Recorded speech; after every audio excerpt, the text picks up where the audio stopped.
Una finestra sul mondo, il mensile Tempi. E ridiamo subito la linea a Giulio Cainarca. Eccoci qua, dovremmo essere anche con Emanuele Boffi, direttore di tempi.it. Emanuele, ciao, buongiorno. Ciao, buongiorno. Allora, stavo ghignando di brutto perché certe volte gli ascoltatori, nonostante 25 anni di radio, mi sorprendono sempre perché sono molto più ironici di quanto noi possiamo immaginare, molto più svegli e intelligenti di quanto a volte ci figuriamo noi che possa essere il pubblico nella sua indeterminatezza. Comunque, dopo diamo una scorsa ai messaggi. Ce n'è uno del tipo dice: guarda, se tu anche fai a meno di fare la rassegna stampa, io posso ascoltare le repliche degli anni scorsi, tanto è sempre tutto uguale. Loredana ha scritto questa perla di saggezza. Allora, Emanuele, partiamo da qui. È sempre tutto uguale o c'è qualcosa di nuovo che si affaccia all'orizzonte? Tempi nuovi ci attendono per fare il verso alla tua testata. Tempi, giusto appunto. Scusami se ti faccio una domanda così apparentemente stupida e così vasta, diciamo, ma no? interessante. Poi, tra l'altro, noi abbiamo trasmesso e saccheggiato, a tua insaputa, i vari video degli incontri che avete organizzato a Caorle il fine settimana scorso, da Liao Givu ad Alfredo Mantovano. Guarda, non ti ho chiesto neanche il permesso perché ho detto tanto Emanuele non mi fa causa, no? O sì? No, assolutamente. È già denunciato. Anzi, ti ringrazio. No, è stata una 2 o 3 giorni molto interessante, no? Poi tu hai fatto anche un commento, ho visto, sulla questione di Alfredo Mantovano, che si è permesso di dire 2 o 3 cosette politicamente scorrette, ma con grande garbo istituzionale, con una splendida eleganza culturale. È stato, la Madonna, è stato massacrato quasi tra un po'. Sì, no, hai ragione tu, con il suo stile sempre pacato, misurato, mai offensivo, però ha detto 2 o 3 cose interessanti, ma soprattutto è stato attaccato perché ha osato semplicemente leggere, perché basta leggere, non serve neanche criticare, perché poi dopo uno si accorge, il manifesto di Ventotene.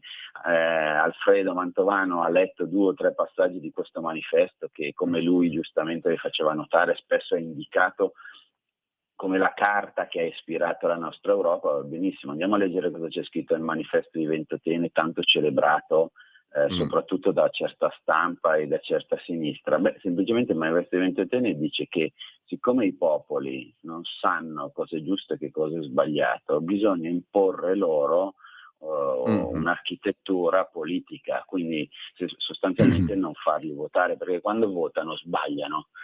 E questo c'è scritto nel manifesto di Ventotene. Alfredo Mantovano l'ha letto come esempio di una certa mentalità elitaria, appunto, che vorrebbe risolvere i conflitti sociali attraverso delle architetture politiche, ingegneristiche. Basta pensare all'Unione Europea, che cos'è, e questi, e sul Fatto Quotidiano e sul Domani, è stato criticato Mantovano come un antidemocratico, ma è esattamente il contrario. Mantovano ha detto una cosa a favore della democrazia, a favore del fatto che noi, votando, scegliamo chi ci vuole rappresentare. Sono loro che sono quelli che invece pensano che tutto sia risolvibile dall'alto. Poi, se vogliamo dirla tutta, Emanuele Mantovano è in compagnia di tanti illustri pensatori, anche politicamente non appartenenti alla famiglia di Mantovano. Uno su tutti, Hans Magnus Enzensberger, no? Per dirne uno, che aveva scritto un libro, Il mostro buono di Bruxelles, nelle quali diceva la stessa cosa, cioè che l'ideologia europea è permeata da un autoritarismo che a volte fa ridere, a volte è stupido, ma che autoritarismo rimane in una delle sue componenti radicali fondamentali, no? C'è anche quell'aspetto nella fondazione dell'Europa, è un disegno da imporre sopra le teste di gente che non capisce. Esatto, sì, è così. E niente, quindi siccome Alfredo durante il suo intervento ovviamente non ha parlato soltanto di questo, poi è entrato nello specifico di tanti problemi, però diciamo come cappello introduttivo per farci capire anche il fatto che oggi in Italia di fatto è successa una cosa nuova, cioè con l'elezione del governo adesso in che siamo alle cose nuove, quindi non è vero che tutto si ripete immobile. No, ecco, sì, allora secondo me qual è la cosa nuova secondo Mantovano? No, la cosa nuova è che finalmente dopo 14 anni gli italiani sono andati a votare e il voto ha indicato una maggioranza chiara a cui è stato dato il compito di rispettare le promesse con cui si è presentata agli italiani. E questa è una cosa nuova perché era dal Lo stanno 2008 che non facendo? succedeva.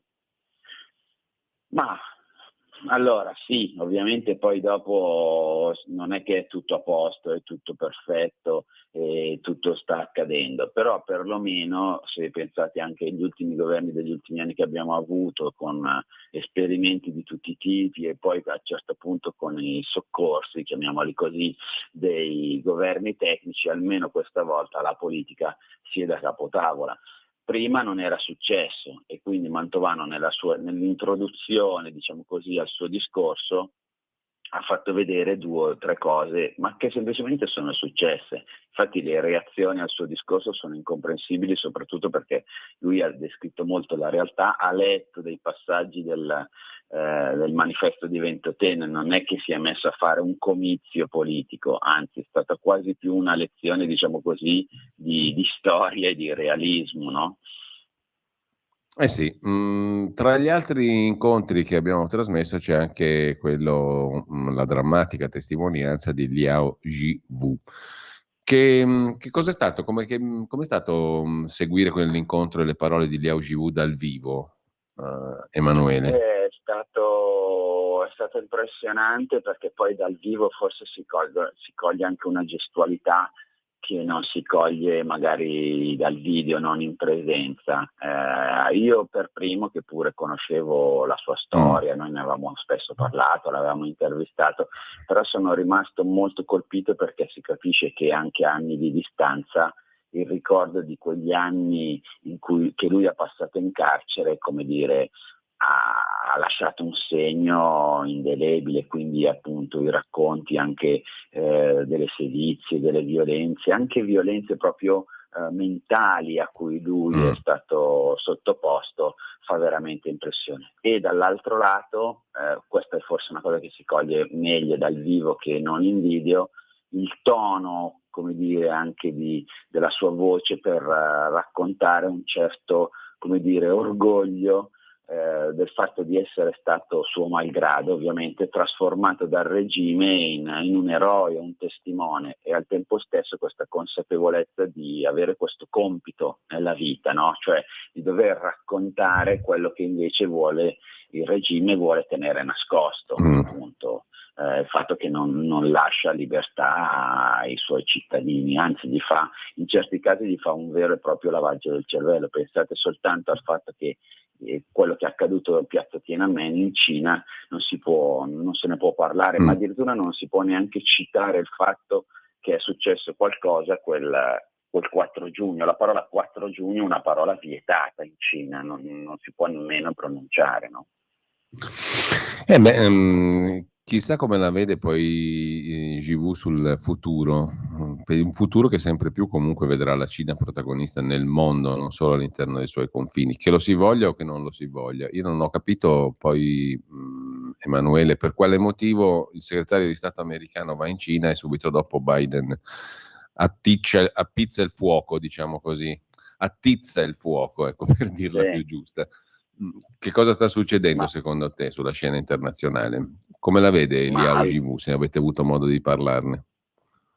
no, lui è pessimista, nel senso che vede quello che vediamo noi, cioè che la Cina è un grande paese che dal punto di vista economico sforna numeri impressionanti, che sempre di più, se pensate anche soltanto a un po' di anni fa, ormai ha assunto un ruolo centrale nello scacchiere del mondo, cioè è il vero competitore degli Stati Uniti, no? Cioè la Russia, come dire, è un competitore di secondo ordine e quindi vede tutti questi aspetti che sono gli stessi che vediamo noi. Al tempo stesso sa bene che non tutti in Cina la pensano come il regime, quindi che appunto questo regime funziona anche attraverso un controllo spietato delle vite dei suoi cittadini e l'utilizzo della violenza per farli ubbidire a quelli che sono le loro direttive. Quindi sa benissimo che c'è qualcosa, come sempre, in tutti i regimi che scricchiola. Il problema è capire quando questo scricchiolio che oggi è molto flebile, ed è molto flebile anche un po' per colpa nostra occidentale, che non siamo capaci di ascoltarlo, che ci interessa soltanto con la Cina fare affari. Il problema è capire quando questo scricchiolio diventerà un terremoto. Voglio dire, per l'Unione Sovietica ci sono voluti 70 anni, per la Cina forse ce ne vorranno ancora di più, però appunto, ripeto, Liao è comunque molto consapevole che gente come lui, che in un certo senso è riuscita a farla franca anche a un prezzo altissimo, ha questo compito di continuare a raccontare, e secondo me è compito di noi occidentali, o almeno il compito che io penso che debba assegnarsi i tempi, è quello di mettere un microfono sotto il naso a persone di questo tipo, cioè non nasconderle, non silenziarle. Ci sono i grandi problemi del commercio, ci sono i grandi problemi internazionali, ma ci sono anche queste voci, e quindi Senti, non bisogna nasconderle. Emanuele, c'è un bell'articolo su questi temi nella homepage di tempi.it a firma di Leone Grotti, no? Che analizza l'inevitabile tensione, scrive così Leone, tra Pechino e Washington. Ecco, il fatto che questa tensione sia inevitabile si colloca anche all'interno di una scena internazionale già molto preoccupante, no? La Polonia sarebbe vicina a entrare addirittura in campo militarmente a fianco dell'Ucraina contro la Russia, e questo vorrebbe dire tante cose.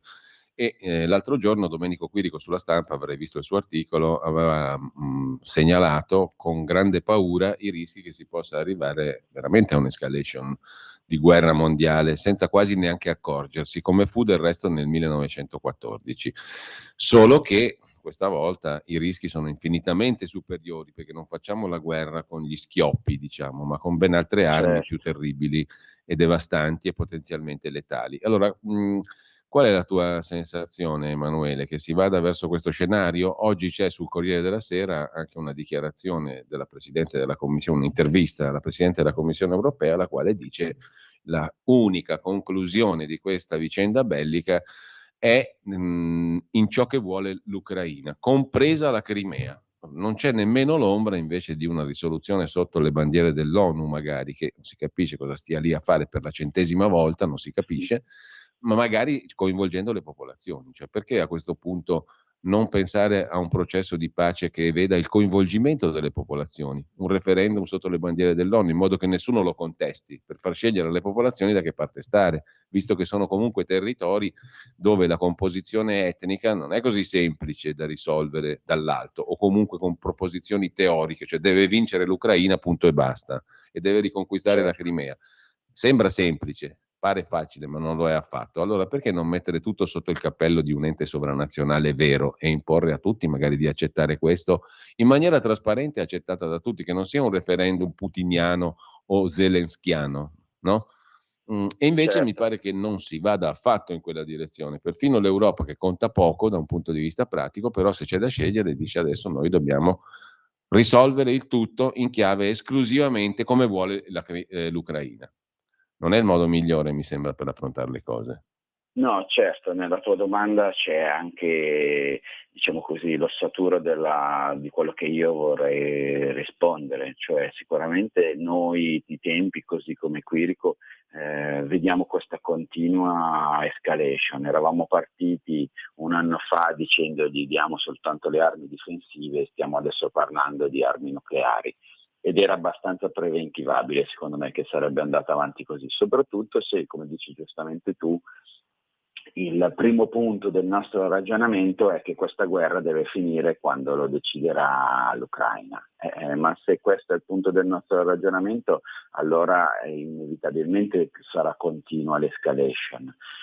Io ricordo che ci sono stati anche dei tentativi, come dire, per provare a trovare una soluzione. Ovviamente questi tentativi, che oggi ci sembrano lontanissimi e impossibili, hanno anche questa una premessa, cioè la prima premessa è che devono smettere di spararsi. Quindi una volta che noi riusciamo a convincere i nostri due attori, e noi intendo persone non Putin e Zelensky che non si metteranno mai a un tavolo, devono essere la Cina da un lato e gli Stati Uniti dall'altro a imporre di fermare le armi. Poi dopo ci si può sedere e si possono studiare soluzioni per i territori contesi, che possono essere, secondo me, soluzioni stile Trentino Alto Adige, cioè trovare delle formule politiche per cui quei territori siano ucraini ma molto indipendenti, oppure siano neutrali, oppure si decida di non decidere e lasciare che sia il tempo, no, poi a indicare una soluzione.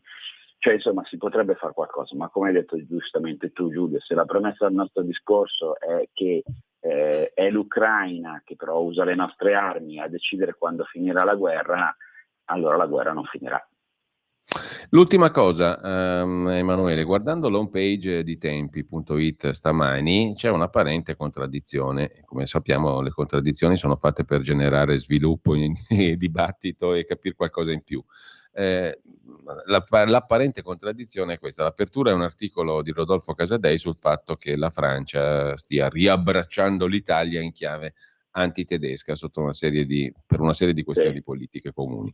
Dall'altra parte c'è invece un'analisi molto interessante, anche questa, di Lodovico Festa, sul fatto che ci sia invece una ricerca di convergenza tra Germania e Italia, su migranti, patto di stabilità, le regole di finanza pubblica, eccetera, eccetera. E allora, è alleanza italo-francese contro la Germania o è alleanza italo-tedesca contro la Francia e contro gli altri? Sono vere entrambe le cose, però il fatto di dire che sono vere entrambe le cose è interessante, nel senso che ci fa capire il vero giudizio di fondo, e cioè che l'Europa non è mai unita, perché una volta siamo noi che ci dobbiamo alleare con i francesi sulla questione delle armi perché la Germania ci ha lasciato fuori, un'altra volta sono i francesi con i tedeschi che si alleano insieme per fare un dispetto all'Italia, la terza volta sono gli italiani a seconda degli argomenti si creano alleanze diverse, non c'è un'unità. Torniamo in realtà al punto a cui siamo partiti, cioè quello che diceva Mantovano all'inizio. Sì. L'Unione Europea è una grande costruzione burocratica, ma l'Europa non è mai diventato un soggetto politico che prende decisioni democraticamente e insieme. È stato un allargamento della Germania, dei suoi confini, un utilizzo strumentale dell'Unione Europea per imporsi agli altri, con i primi due sconfitti che sono la Francia e l'Italia. Poi a seconda dei momenti o a seconda degli argomenti, gli italiani e i francesi si alleano fra di loro contro i tedeschi, oppure tutte le combinazioni che abbiamo detto prima.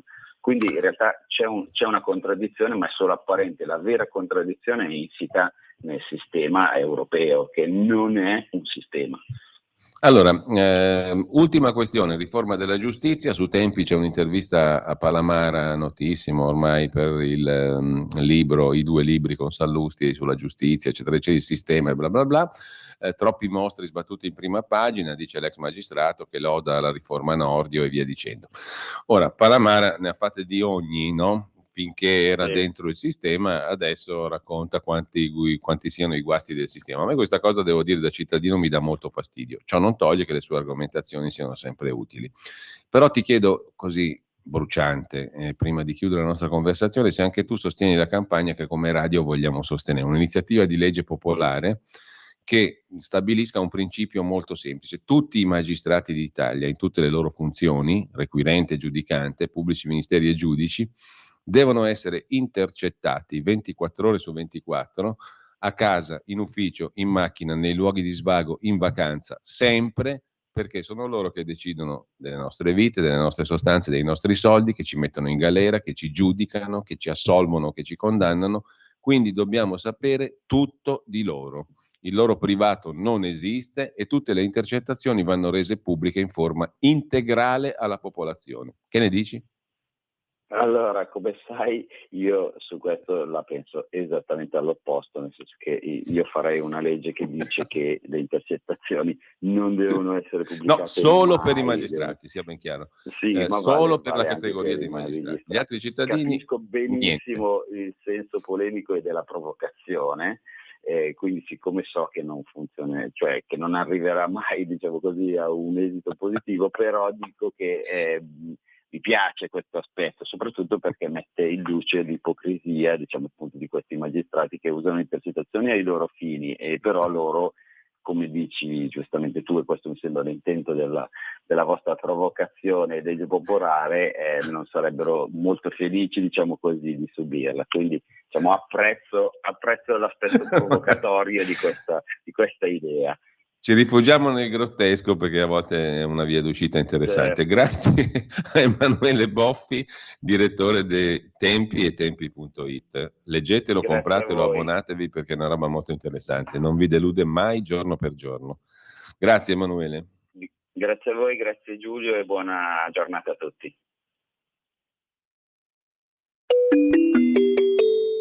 Qui Parlamento. Grazie.